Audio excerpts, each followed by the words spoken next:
one of Gavin Newsom's most effective attack lines when he is on a show like Sean Hannity or when he goes up against Ron DeSantis. He says, "You guys are book banners." So he brought that one right out of his back pocket and he decided to deploy it. And this is how I've always wanted Republicans to reply to the book banning issue. If I may say so myself, I thought I did very well on this. We actually did zero prep on this. We were prepping for all the different types of things that could be brought up. We did not bring up a book banning. This is how, if I was a Republican, this is how you should respond to this issue. Play cut 192. How about the book ban stuff? On a serious note, 4,240 books or titles, libraries and schools were banned in 2023.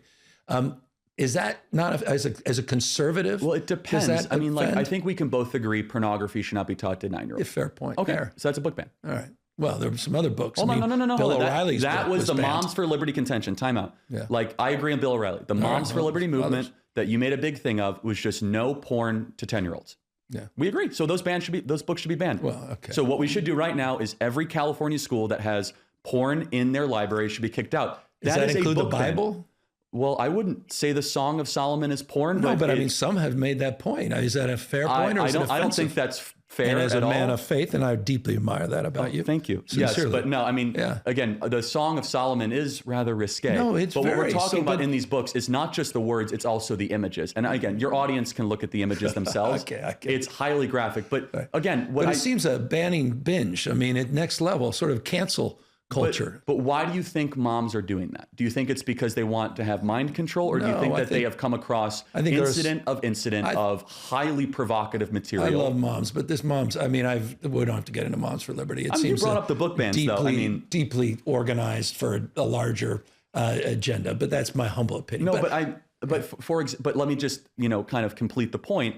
Is that it's easy to just call it kind of a book ban, but when you actually have to read some of these books, it will take your breath away of some of this stuff, right? You're like, okay, we're teaching a 10-year-old how to put a condom on. I know, I just have a problem with, who the hell is going to decide that? Government? Ron DeSantis is going to decide what I can read or say in the boardroom, in the classroom? This is the exercise of politics, though. Yeah. The exercise of politics is the highest form of community because it blends morality and sociability. So what we do is we have discussion and elections, and we have boards and commissions, right? And we as a people say, okay, no porn for 10-year-olds. Yeah. And that's politics, right? I get it. I'm not saying that there's we got to stress test whether the Bible's included in that. I don't even want to go forward anymore on this.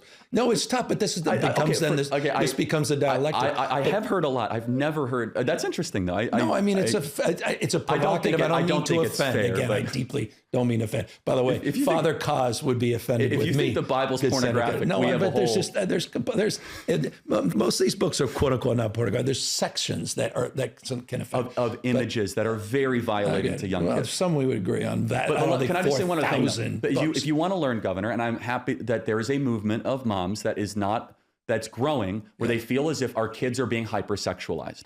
And I agree with them that they have to hear topics. Social media? Well, both in the social media and the classroom. For full shows, live and on demand, it's Salem News Channel.